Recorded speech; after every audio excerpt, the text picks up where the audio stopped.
Hi guys and welcome back. You might remember this video where I asked for help identifying a new type of clay cracking that wasn't nail polish.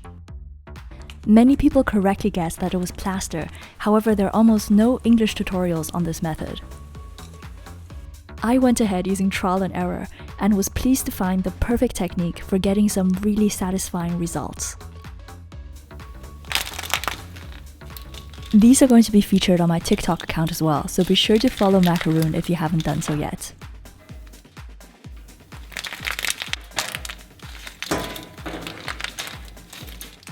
First of all, I'm going to start with hearty clay.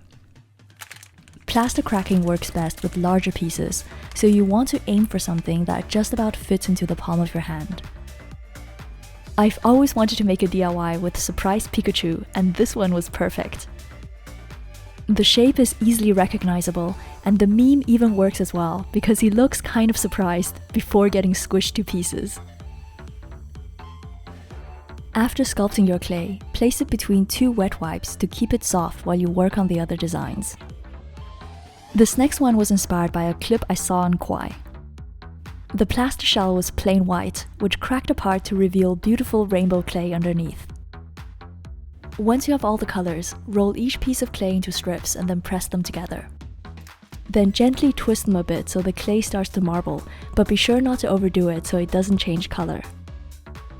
Then I'm simply sculpting it into a star shape and then placing it inside a baby wipe for later.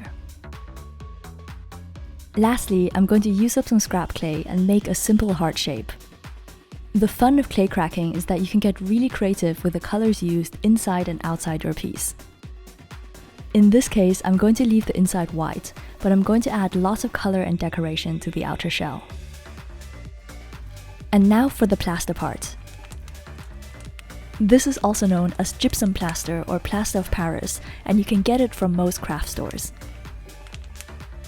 Be sure to follow the package instructions as different brands have different mixing ratios. This one here uses 3 parts plaster to 1 part water. So this was the first time in my life trying out plaster, and I came very close to making a really stupid mistake. For some reason, I figured I could just pour the powder into a measuring jug and then add water on top. Obviously, this wasn't very accurate because some of the water sank into the plaster, and I realized this when mixing. I thought the mixture looked really thin and it didn't seem like it would cover the clay at all if I poured it out. So I looked up the tutorial on YouTube, obviously, and it turns out that gypsum plaster needs to be mixed using exact volumes. This means you have to place all the powder into a container which you can scoop from. Take a very small cup and measure out 3 parts of plaster. Then fill the same cup to the very top with water to get the 4th part. This time I can tell that everything is mixing together much better and the consistency feels like it's going to cling to the clay.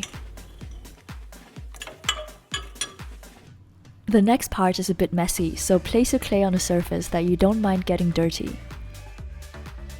Then pour the plaster over in one smooth motion and try to get it to cover all the sides. This was my first attempt, so the plaster ended up a bit lumpy, but I was still quite pleased with the result. If the plaster starts forming a puddle, then be sure to move your piece out of the way so it doesn't harden like that. And now for the second batch.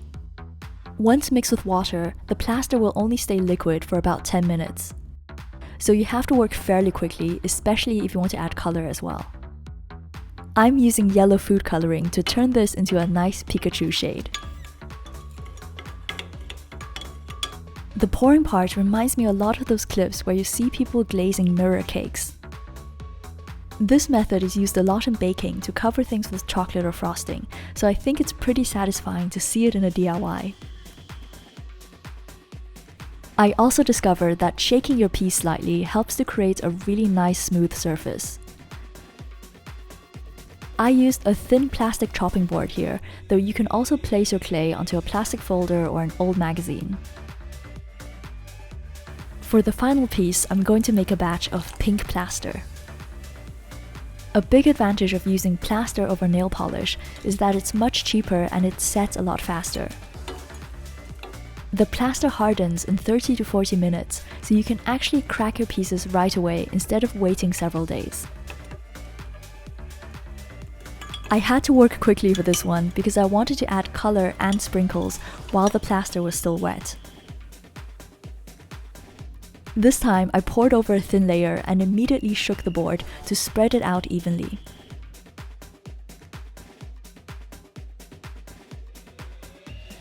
Then I'm adding some sprinkles on top. These are polymer clay, but you can easily use real cake sprinkles as well, since the piece is going to be pressed together anyway. By the time I'm finished, I can already see the plaster starting to set because the surface turns matte and the color starts to darken. Pikachu was completely done after 40 minutes, and a great thing about dried plaster is that you can sketch on it with a pencil. This makes drawing facial features quite a bit easier.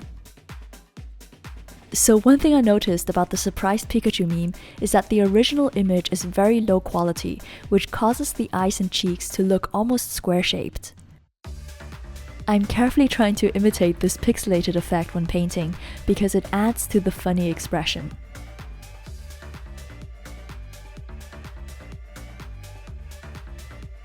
I was pleasantly surprised that all of these were ready to crack right after making them.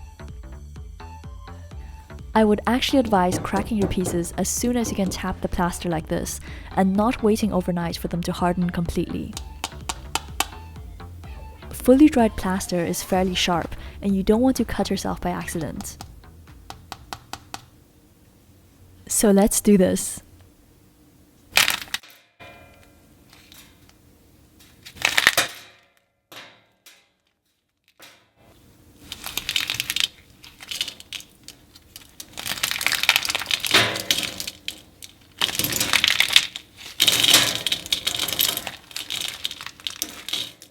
The ASMR was amazing, but it was spoiled slightly by the plaster pieces falling onto the surface below.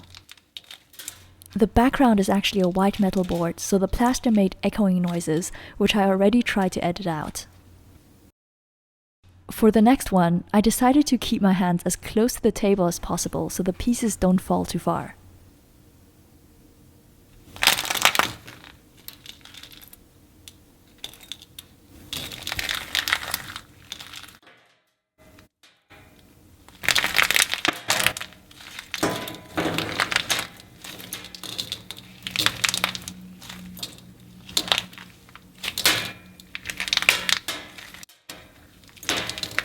This ASMR was quite a bit more satisfying. However, for perfect results, I'd recommend using fabric underneath, such as a tablecloth or placemat. This will absorb any echoes made from falling pieces of plaster.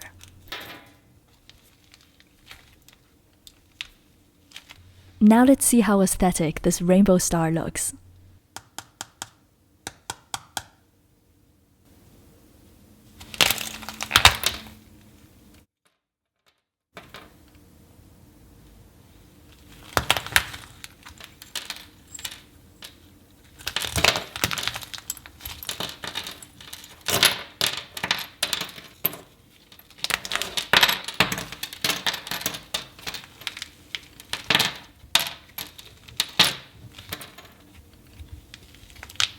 Since this was my first attempt, I felt the plaster shell was a tiny bit too thick. As mentioned earlier, I noticed that some of the shards were actually quite sharp, and I nearly cut my finger on one of them. So this is something you have to watch out for. For safer results, make sure the outer shell is as thin as possible, and you can get this by shaking your piece after pouring on the plaster. I've placed a quick summary of this tutorial in the description box below, so please check that out if you want to make your own plaster cracking pieces. And for more satisfying content, be sure to follow me on TikTok under my username Macaroon. I'm Joanna, thank you so much for watching, and I'll see you in my next video. Bye!